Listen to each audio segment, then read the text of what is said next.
मेरी आहें क्यों भरते हो? सुनो, चढ़ी जवानी देख के मेरी आहें क्यों भरते हो? और टीना हाथ नहीं आएगी, इशारे क्यों करते हो? मजनू की तरह पागल बना दूंगी। अच्छा, मजनू की तरह पागल बना दूंगी। घूमोगे आवारा बन के सड़कों पर। लड़कियां आजकल मरती नहीं है तुम जैसे लड़कों पर। तब भैंसा भगा दी का। कली खिली है ताजा ताजा, बैठना बन के मारे। गोरे गोरे हुस्न पे मेरे डालना ऐसे डोरे। जरा ध्यान से सुनो। सुनाओ। मैं छक्के तेरे छुड़ा दूंगी ओ बिहार के छोरे। मैं छक्के तेरे छुड़ा दूंगी ओ बिहार के छोरे। ओ टीना, क्या है? मजनू वो बनते हैं कौन? जो एक ही कली पे मंडराते हैं। अच्छा, हम तो वो मर्द हैं जो हर कली को फूल बनाते हैं। अरे सुन रही हो ना? हाँ हाँ। तुम क्या पागल बनाओगी हमको ए हसीना? तुम क्या पागल बनाओगी हमको ए हसीना? एक बार छू दिया तो तेरा छूट जाएगा पसीना।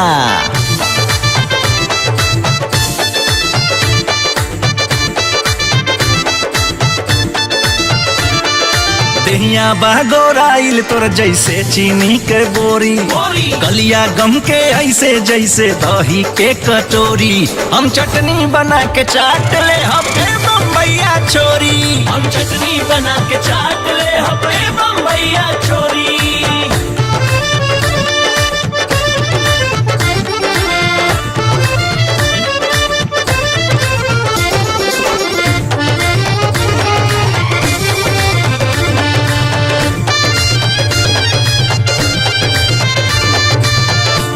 लाख अदाएं रखती हूँ, लाख अदाएं रखती हूँ, तू समझना ऐसा वैसा। अरे समझना ऐसा वैसा। अरे टीना। हाँ हाँ सुना, सुनाओ। तू ऐसा काम करा क्या? कि दुनिया में नाम हो जाओ। अच्छा, थोड़ा तू सरका, हाँ थोड़ा हम सरकी। ओहो, आ दोनों जाने के काम हो जाओ।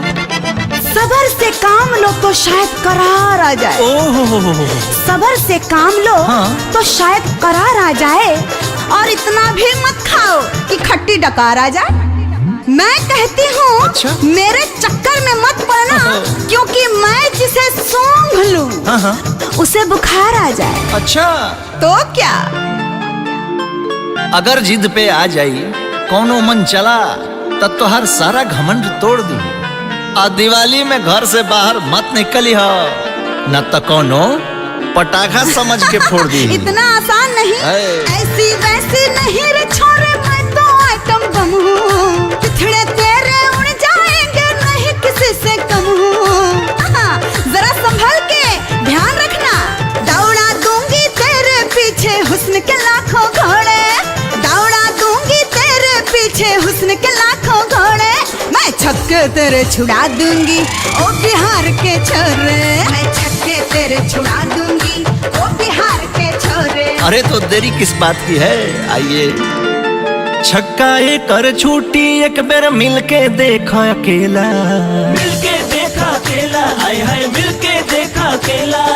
प्यार में पता चली मैडम के गुरु के चेला। अरे के गुरु के चेला।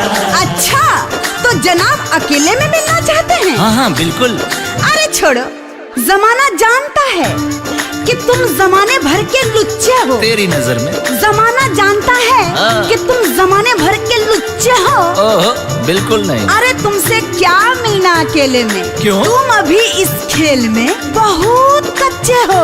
ध्यान से सुन रहे हो ना? बोलो ना। मेरे हुस्न की कीमत तुम क्या जानो? मेरे हुस्न की कीमत तुम क्या जानो? अभी अंडे से निकले हो, किसी मुर्गी के बच्चे हो। तू का जहाज में से निकल बड़ू, डर गई? चलो मान लिया। सुन, दीवाना दीवाना दीवाना दीवाना तेरा मर जाएगा। दीवाना दीवाना दीवाना दीवाना कुछ कर जाएगा। तोर हुस्न हो अच्छा चंदन लगावो, ओकरा ऊपर अगरबत्ती देखावो, ओकरा ऊपर हार डालो। तोर हुस्न हो ओकरा दो चाहे अचार डालो।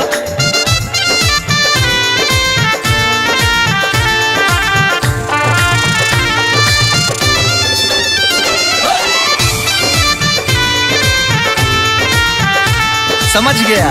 अरे ओ टीना, छूट रहा है तुम्हारा पसीना, पता चल गया तुमको मैं हूँ कितना कमीना। वो तो है। ए टीना, मुश्किल कर दूंगा अब तो तेरा जीना, बड़ा बन रही थी तुम हसीना।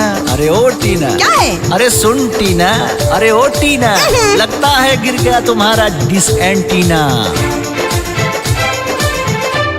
मैं छक्के तेरे छुड़ा दूंगा ओ बम्बैया छोरी, मैं छक्के तेरे छुड़ा दूंगा ओ बम्बैया छोरी, मैं छक्के तेरे छुड़ा दूंगा ओ बम्बैया छोरी, मैं छक्के तेरे छुड़ा दूंगा